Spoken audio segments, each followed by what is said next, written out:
요한복음 20장 19절에서 23절 같이 읽습니다. 이날 곧 안식 후 첫날 저녁 때에 제자들이 유대인들을 두려워하여 모인 곳에 문들을 닫았더니 예수께서 오사 가운데 서서 이르시되 너희에게 평강이 있을지어다. 이 말씀을 하시고 손과 옆구리를 보이시니 제자들이 주를 보고 기뻐하더라. 예수께서 또 이르시되 너희에게 평강이 있을지어다. 아버지께서 나를 보내신 것 같이 나도 너희를 보내노라. 이 말씀을 하시고 그들을 향하사 숨을 내쉬며 이르시되 성령을 받으라. 너희가 누구의 죄든지 사하면 사하여 질 것이요 누구의 죄든지 그대로 두면 그대로 있으리라 하시니라. 아멘. 오늘 말씀 제목이 성령을 받으라. 오늘 부활절입니다. 오늘 부활절이고, 부활절은 예수님께서 십자가를 지신 지 3일 만에 부활하신 날입니다. 그래서 이 부활절을 통하여서 예수님의 구원이, 그러니까 십자가를 통한 구속사가 완성이 되었다. 우리는 이렇게 보는 거죠. 그래서 이 부활절이 왜 중요하냐? 우리의 구원이 완성된 날. 예수님 십자가에 죽으신 사건은 왜 중요하냐? 우리의 죄를 다 가져가신 날, 십자가에 못 박은 날. 그러니까 우리의 죄 문제가 다 십자가에 못 박힌 거죠. 예수님을 통하여서. 그리고 예수님이 죽으셨습니다. 그게 죄라는 거예요. 죄의 결과는 사망이니까. 죄의 삭은 사망이요. 그래서 모든 죄의 결과는 사망이기 때문에 예수님이 우리의 죄를 대신하여서 십자가에 죽으신 겁니다. 그리고 죽으신 걸로 만약에 끝났으면 또 예수님이 나타나야 돼요. 또 예수님 오셔야 됩니다. 왜냐하면 우리의 죄는 또 생겨나니까. 그래서 죄는 반복이 되잖아요. 죄의 영원성이거든요. 근데 예수님께서 이 죽은 지 3일 만에 죽음을 이기고 부활을 하셨어요. 죽음을 이기고 부활했다는 이야기는 뭐를 이겼다는 이야기입니까? 죄를 이겼다는 이야기예요. 그래서 부활절이 왜 중요하냐? 죄를 이긴 날입니다. 그래서 예수님께서 십자가의 죄를 이기시고 부활하시고, 그 부활하신 예수 그리스도로 말미암아 이제는 우리도 부활한 자의 삶을 살 수 있게 된 거예요. 우리는 스스로 그 죄를 갖고 십자가에 죽으면 우린 부활이 안 됩니다. 그 예수님이 부활하셨고, 그 부활하신 예수 그리스도의 은혜가 이제는 나를, 이게 대속이라 그러잖아요. 그래서 부활한 자의 삶을 살 수 있게 만들어준 거예요. 그래서 사실은 그래서 부활절이 중요한 겁니다. 사실 따지고 보면 1년에 한 번만 부활절이면 안 되고요. 우리는 사실 매일이 부활절이죠. 매일이. 왜냐하면 이 부활절 자체가 예수 그리스도로 말미암아 우리가 구원의 완성을 이룬 날. 그럼 지금 우리는 구원받은 자로 살아가잖아요. 그래서 사실은 매일매일이 나는 이 구원에 감격하는 삶을 살아야 되는 거예요. 매일매일이. 그래서 사실은 부활절이 1년에 한 번 우리가 절기로는 지키지만 날마다가 영적으로는 우리에게 뭔 거예요? 우리 잠들고 눈 뜰 때마다 난 부활하는 거예요. 부활하는 거예요. 모든 죄와 사망의 권세에서부터 우리가 이제는 어디를 바라보게 됐으니까? 영원한 생명을 바라보게 됐으니까. 그렇구나.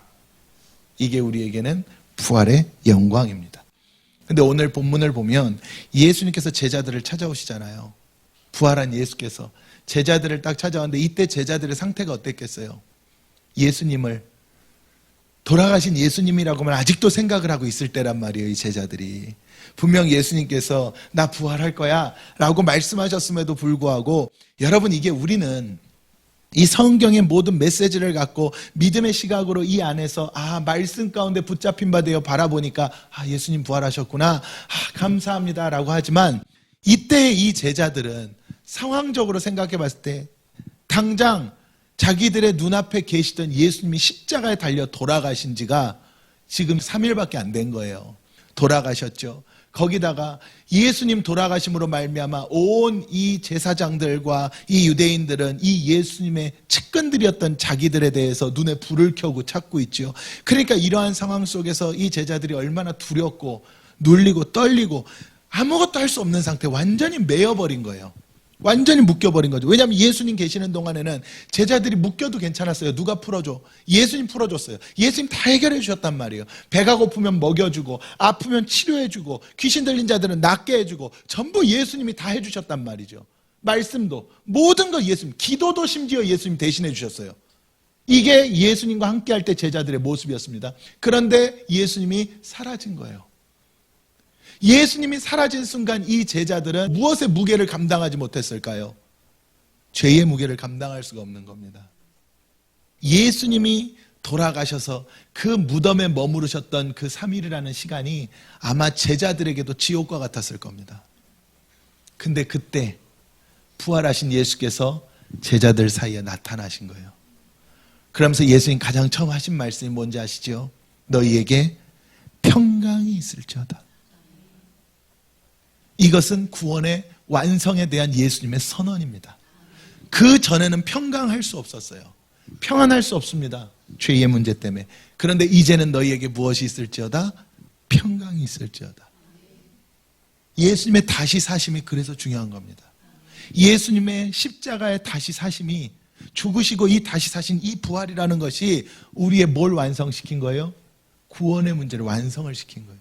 그래서 너희에게 평강이 있을지어다. 자, 그럼 여기서 답이 나오죠. 여러분, 평강한 삶은 누가 살 수 있습니까? 구원받은 자들이 사는 겁니다.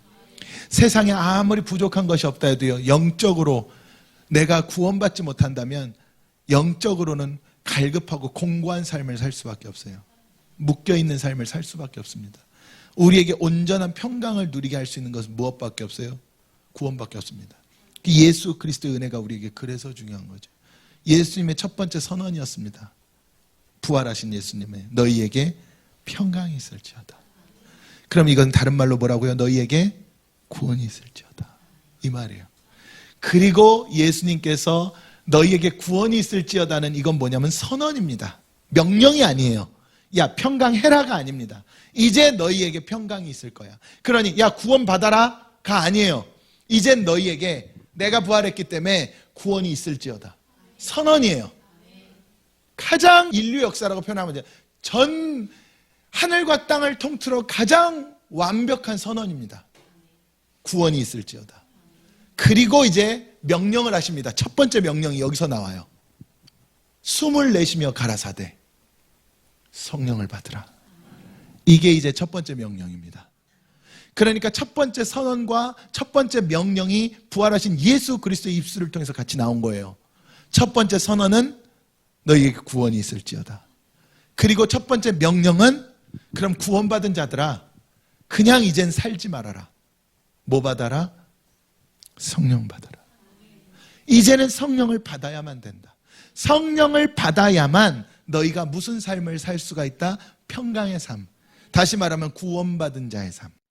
그 삶을 살 수가 있다는 거예요. 할렐루야. 저는 이 은혜가 우리에게 있길 바랍니다. 부활절에 우리는 딱 이것만 기억하면 돼요. 물론 여러 가지 수많은 것들이 성경 내용 가운데 기록되어 있지만 우리에게 예수님께서 부활을 통하여 이루어 주셨던 그 가장 완전한 선언. 아, 우리 구원받았구나. 너희에게 평강이 있을지어다. 그리고 그 평강을 누릴 수 있는 자들, 구원받은 자들에게만 주어지는 예수 그리스도의 명령. 그리고 무엇을 받아라? 성령을 받아라. 저는 이 은혜가 우리에게 있기를 주님의 이름으로 축원합니다. 성령을 받아야만 돼요. 성령이 충만해야만 모든 어둠의 권세를 이깁니다. 여러분, 어둠의 권세는요, 모든 것을 파괴하고자 합니다. 모든 것을 무너뜨리고자 해요. 근데 이 어둠의 권세가 모든 것을 파괴하고 무너뜨리고자 하는 데 있어서 목적은 단 하나입니다. 모양은 다 다르게 나타나지만 목적은 딱 하나예요. 그게 뭘까요? 구원 파괴입니다. 구원을 파괴하기 위해서 예배도 방해될 수 있고, 아니면 말씀도 방해될 수 있고, 아니면 여러 가지들의 어둠이 역사할 수 있는 거예요. 귀신의 역사도 있다고 성경은 기록하지 않습니까? 수많은 것들이. 그런데 목적은 딱 하나입니다. 구원 파괴. 이 구원을 파괴하고자 하는 거예요. 그러니까 구원을 파괴하고자 하니까 어둠이 역사하면 뭐가 사라져요? 평강이 사라지는 거예요. 어떤 모양으로든 평강이 사라지는 겁니다.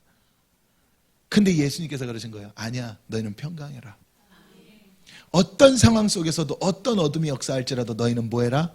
평강해라. 왜? 내가 이겨놓았으니까.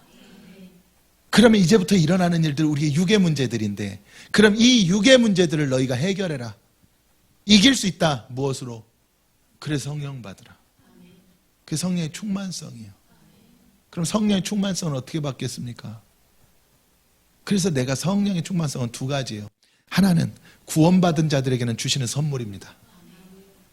내가 구원받았다면 반드시 성령은 하나님 받게 만들었어요. 이게 성경에 기록되어진 역사입니다. 그런데 어떤 사람은 성령의 충만성이 드러나고 어떤 사람은 아직 안 드러나고 어떤 사람은 내가 이게 성령 받은 건가 안 받은 건가도 모르겠고 왜 이렇게 나타나느냐?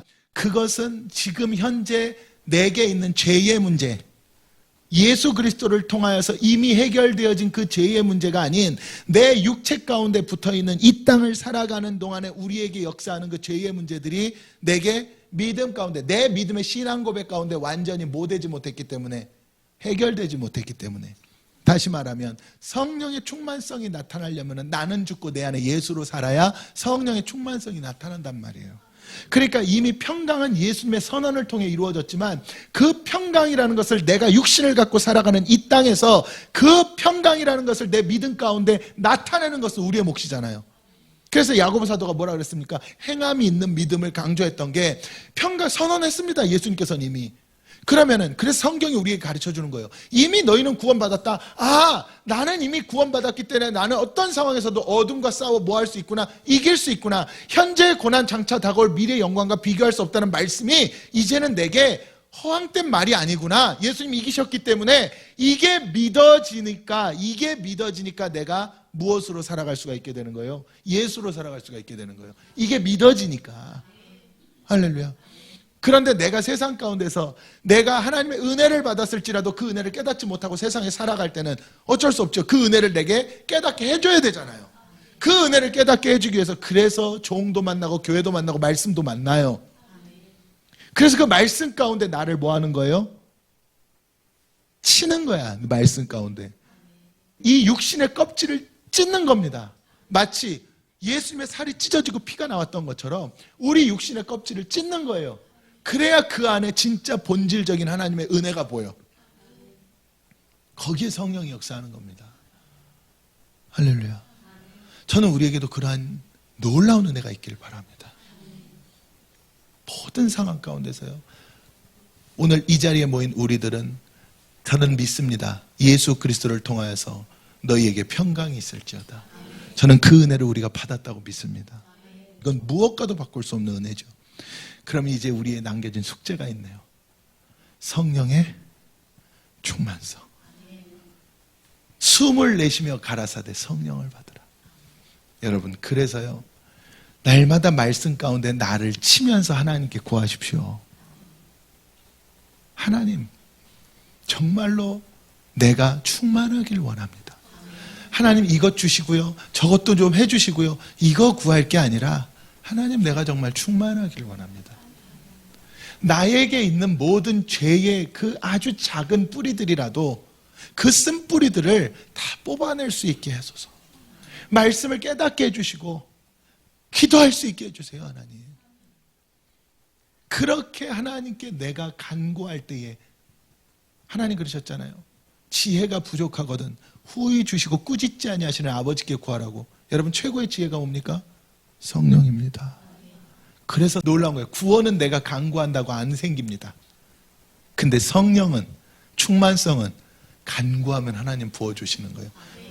간구하는 자의 기도를 들으신다 그랬으니까. 저는 이 역사가 우리에게 있기를 주님의 이름으로 축원합니다. 기도하시겠습니다. 사랑과 은혜가 충만하신 하나님 감사합니다. 아버지께서 우리를 부르셔서 이 부활주일에 귀한 예배를 함께 드릴 수 있도록 인도하심을 진실로 감사드립니다. 하나님의 역사가 항상 우리의 삶 가운데 넘치게 하시고 복되게 하시고, 특별히 오늘 세례를 받고 입교를 한 이 귀한, 정말 이 귀한 예식에 참여했던 주의 사랑하는 성도들은 일생을 살아가면서 그 믿음 흔들리지 아니하고 하나님의 품에 안기는 그 순간까지 믿음으로 승리하게 하여 주시옵소서.